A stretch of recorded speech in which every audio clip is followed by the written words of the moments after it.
Ecos del Futuro es presentado por Salesforce. Conectamos a las empresas con los clientes.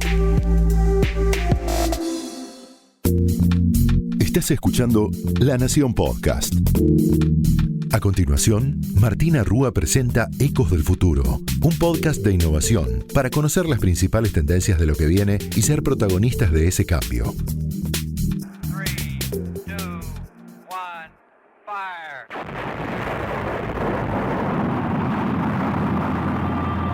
Bienvenidos a Ecos del Futuro, un podcast de innovación para conocer las principales tendencias de lo que viene y ser protagonistas de ese cambio. Mi nombre es Martina Rúa y los voy a acompañar en este viaje que empieza así. Cada episodio de Ecos del Futuro tiene 3 tiempos. Un tiempo de inspiración, otro de exploración y el último tiempo es de acción. Los invito a conocer el primer tiempo de hoy, que es tiempo de inspiración. Hoy la inspiración llega de la mano de Netflix, una de las compañías de streaming que ha marcado un hito en la historia del entretenimiento, que hoy, en el 2021, ha alcanzado los 200 millones de hogares en más de 190 países. Una compañía que en el medio de la pandemia aumentó sus ventas en más de un 25% año tras año, sus ganancias se duplicaron y hasta sus acciones aumentaron al 50%.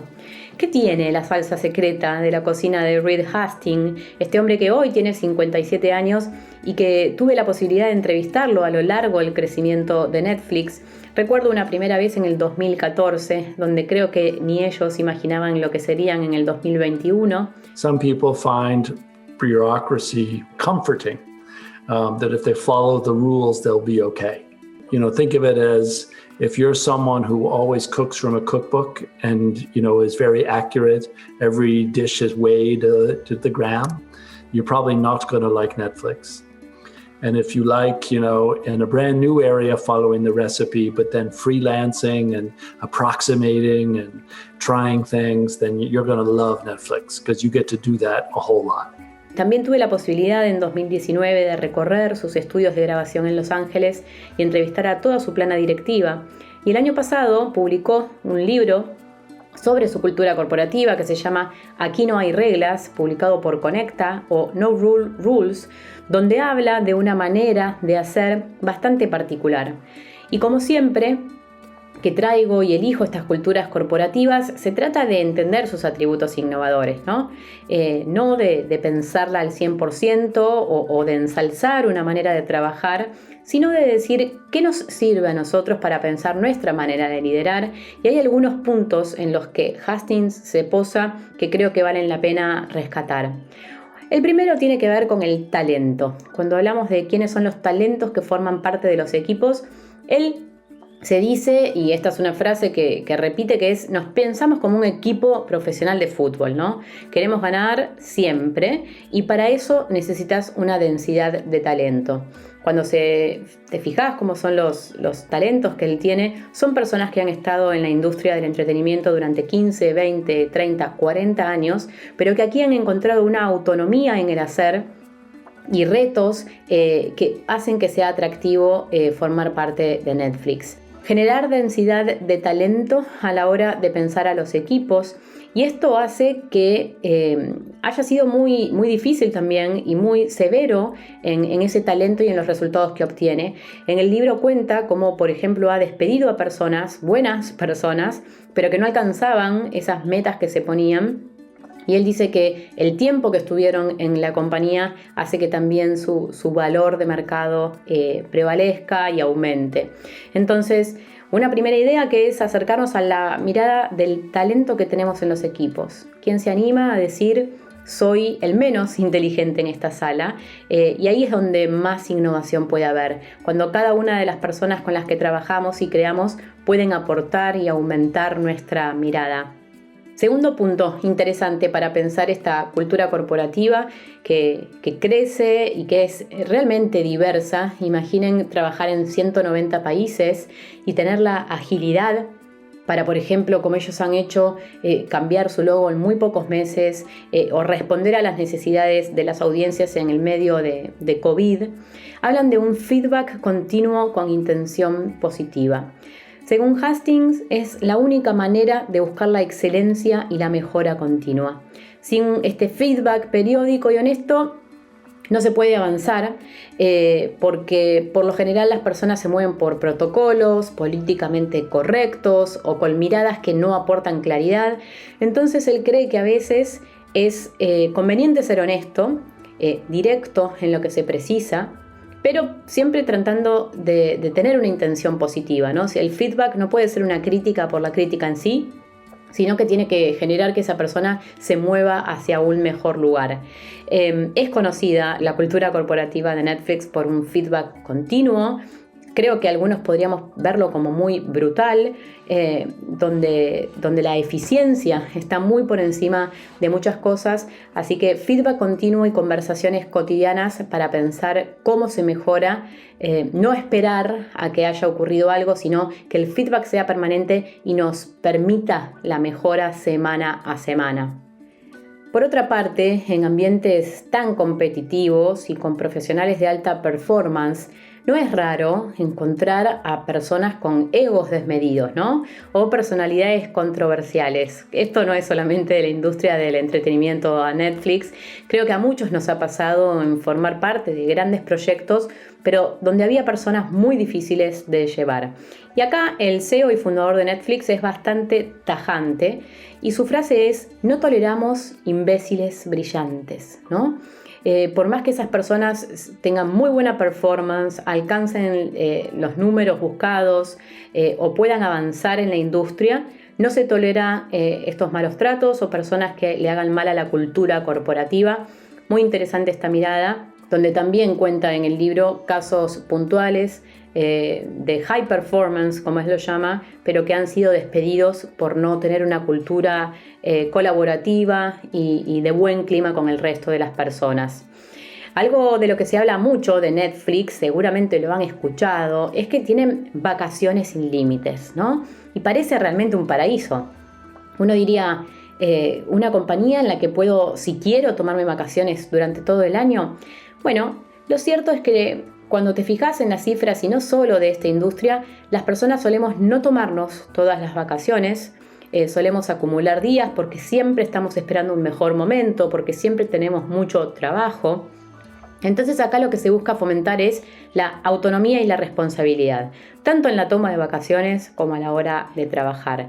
La autonomía es una de las recetas de Netflix, donde él dice justamente, si vos querés entrar a trabajar acá y pedís cómo hacerlo, pedís la receta de tu rol, Netflix no es para vos.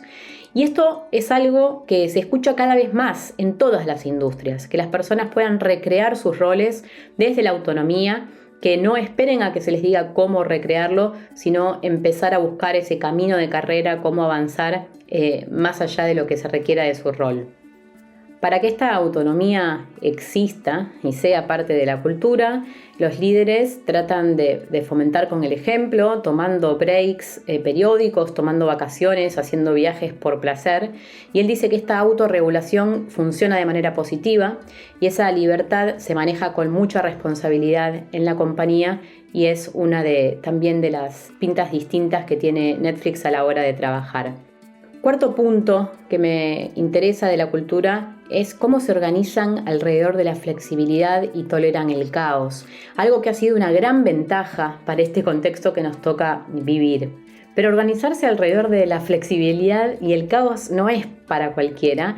Entonces Hastings cuenta que apenas se ingresa a trabajar en Netflix, ellos buscan mostrar que la estructura es mínima. Y es verdad, la estructura jerárquica es más horizontal que en la mayoría de las compañías. Es algo que muchos de sus directivos me han marcado. Recuerdo, por ejemplo, el jefe de diseño que venía de otra compañía tecnológica donde había 20, 30 puestos jerárquicos y contaba que acá eran 2 o 3. Entonces es muy horizontal y ágil, pero a veces hay personas y profesionales que precisan una burocracia o reglas a seguir. Entonces Hastings dice, si eso es lo que buscas, es muy posible que Netflix no sea para vos.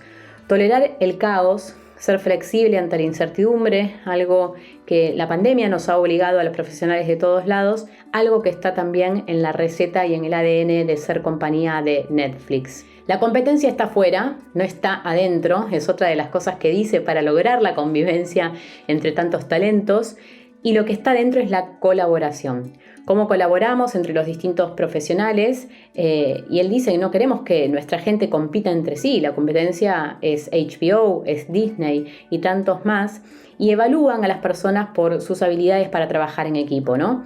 Qué tan buenos son en eso, cómo informan, cómo comparten la información o si la guardan para sí, y dejan muy en claro que las promociones tienen mucho más que ver con eso que con la performance individual. Cómo se trabaja en equipo para pensar que la colaboración debe ser interna y la competencia está afuera.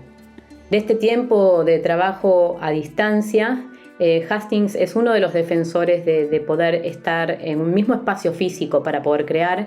Él cree que la industria del entretenimiento, donde la creatividad y la innovación son clave, sufre con lo remoto. Entonces imagina un mix híbrido entre el trabajo remoto y reuniones y colaboración presencial, y asegura que extraña y mucho esas discusiones calientes que a veces se arman en producción con los equipos en un mismo lugar.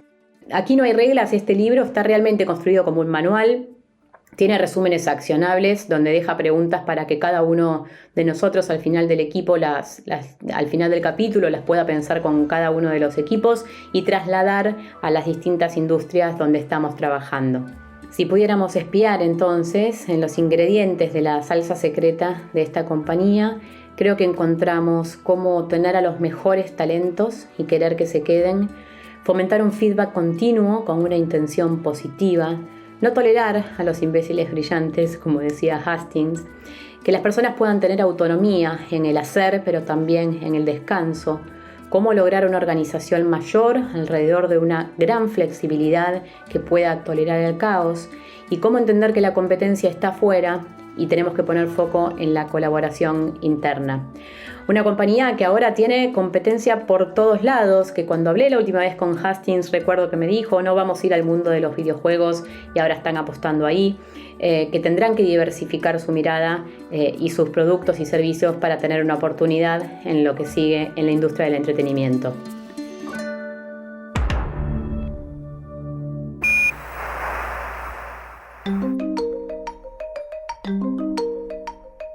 Segundo tiempo, tiempo de exploración. Y hoy la exploración en Ecos del Futuro se muda a nuestro cerebro. Sí, ese órgano tan ligado a innovar. Y vamos a hablar con Claudio Weisburg, él es médico, neurólogo, neurocientífico y director del Instituto Soma, para entender desde esa perspectiva si a este órgano realmente le cuesta o no la innovación. He escuchado más de una vez que nos dicen que nuestro cerebro es un tanto vago, que le gusta ir en piloto automático y que hay que predisponernos para absorber la novedad. ¿Cuál es la mejor manera de hacerlo? ¿Cómo recibe o impacta nuestro cerebro lo nuevo? Nuestro cerebro, desde el día que nacemos hasta el día que morimos, es neuroplástico, pudiéndose adaptar a la actividad y cambiar la estructura de forma significativa a lo largo de la vida, dependiendo cómo lo estimulemos. Es decir, que la experiencia modifica nuestro cerebro continuamente, fortaleciendo que las sinapsis que conectan las neuronas se vayan agrandando o achicando según cómo las estimulemos. Este proceso se denomina aprendizaje.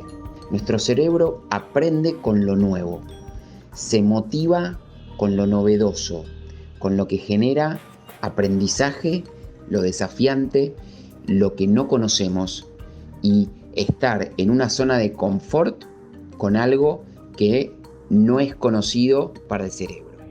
Entonces lo nuevo genera otro gasto de energía, por lo que nos cuenta aquí Claudio. ¿Cómo generamos nuevas conexiones? Nuestro cerebro necesita gran parte del día funcionar en automático, funcionar con el piloto automático puesto que nos permita no pensar lo que hacemos. Eso para el cerebro genera bajo nivel de consumo energético, bajo nivel de crecimiento de interconexiones, de modificación de la corteza cerebral. Para que el cerebro incorpore información, aumente sus interconexiones, que es el rol que tiene una neurona, comunicarse con más neuronas. Y la neurona se va a comunicar con más neuronas si hay muchos estímulos que pasen novedosos, nuevos, que consuman energías, que sean conscientes y que demanden atención.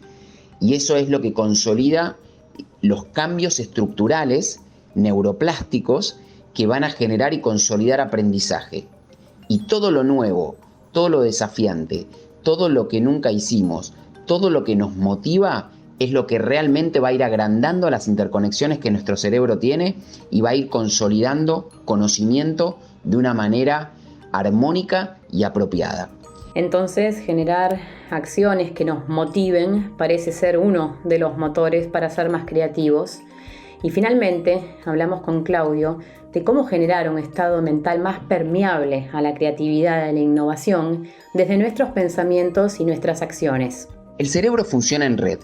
No hay un área específica de la creatividad, de la innovación, del pensamiento creativo. En definitiva, el pensamiento creativo es una habilidad que tiene el cerebro para resolver situaciones inesperadas o problemas de largo alcance. Y para que un cerebro esté en su modo más permeable, lo necesitamos bien dormido, con una alimentación saludable. En el dormir se consolida conocimiento, nos aparecen nuevas ideas. Hace falta estudiar, hace falta leer, pero hace falta hacer actividad física. El cerebro aprende, consolida conocimiento en actividad física. Necesitamos una buena genética, necesitamos un buen estímulo, necesitamos esfuerzo, pero necesitamos que el cerebro esté relajado para poder tenerlo más creativo y permeable. La creatividad no se inventa sola, ¿no? Necesitamos trabajarla.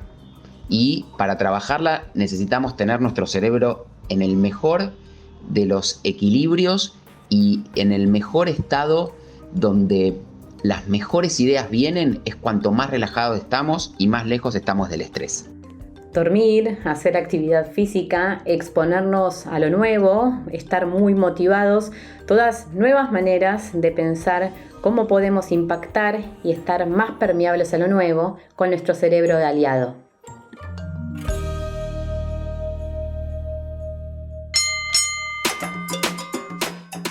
Tercer tiempo, tiempo de acción. Para este tiempo de acción vamos a descubrir un coeficiente que nos puede ayudar para este tiempo y contexto complejo en el que nos toca trabajar. Y no es el coeficiente de inteligencia, ni siquiera el coeficiente emocional, tampoco el coeficiente de sentido del que habla McKinsey y que es tan importante a la hora de pensar nuestro propósito. Hoy vamos a hablar del coeficiente de adaptabilidad. Un concepto que conocí a través de Natalie Fratto, inversora, que ha trabajado con emprendedores a lo largo de su vida en Goldman Sachs y ahora lo hace en su compañía propia. En su charla TED habla de cómo elige las personas y los emprendedores con quienes trabajar y habla de 3 pilares que tiene el coeficiente de adaptabilidad. En un contexto tan incierto en el que nos toca trabajar y reinventar nuestros roles, qué tan adaptables somos puede ser un gran predictor del éxito que podamos tener a la hora de trabajar. I look for signs of one specific trait. Not IQ, not EQ. It's adaptability. How well a person reacts to the inevitability of change, and lots of it. That's the single most important determinant for me. Fratto habla de 3 pilares. El primero es que le pregunta a los emprendedores que conversan con ella distintos escenarios y cómo actuarían ante cada uno de ellos, ¿no? Entonces la pregunta, en vez de ¿qué hiciste?, es ¿qué harías si? ¿Qué harías si viniera una pandemia? ¿Qué harías si no pudieras hacer y visitar a tus clientes puerta a puerta y tuvieras que hacerlo de una manera digital? Bueno, creo que a todos nos ha quedado claro la importancia de hacernos qué haríamos si y tener varios escenarios a futuro y qué decisiones tomaríamos para cada uno de ellos. El segundo punto en el que Fratto pone sus decisiones y elige a las personas para trabajar es en qué tan permeables son a desaprender. Muchas veces el éxito es el enemigo del éxito y tratar de basar nuestros próximos negocios o decisiones en lo que salió bien antes puede ser realmente un predictor de fracaso. Entonces ella se fija qué tan permeables son las personas y los emprendedores a desaprender formas y aprender nuevas con este contexto tan distinto al que estábamos trabajando antes. Y finalmente, ¿cuánto tiempo le dedican a explorar ideas nuevas? A la hora de elegir a qué emprendedores va a invertir o en qué proyectos va a confiar, se fija cuánto del tiempo es de explotación versus de exploración. El tiempo de exploración es donde crecen las nuevas ideas, donde se mejoran procesos, es un tiempo de aprendizaje permanente. Entonces, una buena idea para cada uno de nosotros y medir qué tan adaptable es nuestro coeficiente de adaptabilidad es pensar qué tan permeables somos al desaprendizaje y aprendizaje permanente, cuánto tiempo de exploración tenemos en nuestras agendas semanales y cuántos escenarios a futuro podemos pensar, qué pasaría si y cómo actuaríamos para cada uno de ellos.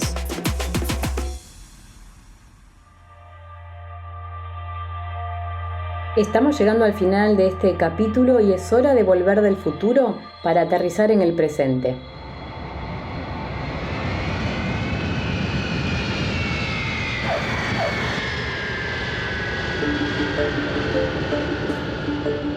En el episodio de hoy de Ecos del Futuro nos metimos en la cultura corporativa de Netflix.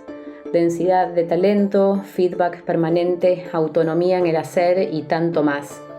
Conocimos cómo aprende nuestro cerebro y por qué estar motivados es la mejor manera de acceder a la innovación y a la creatividad.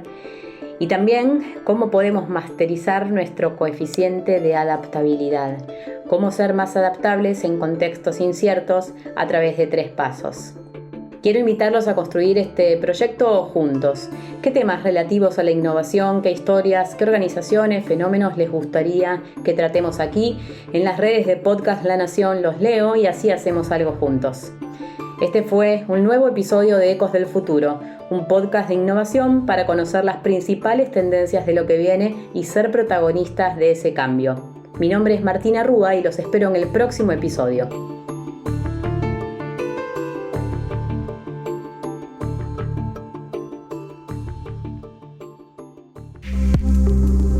Ecos del Futuro fue presentado por Salesforce.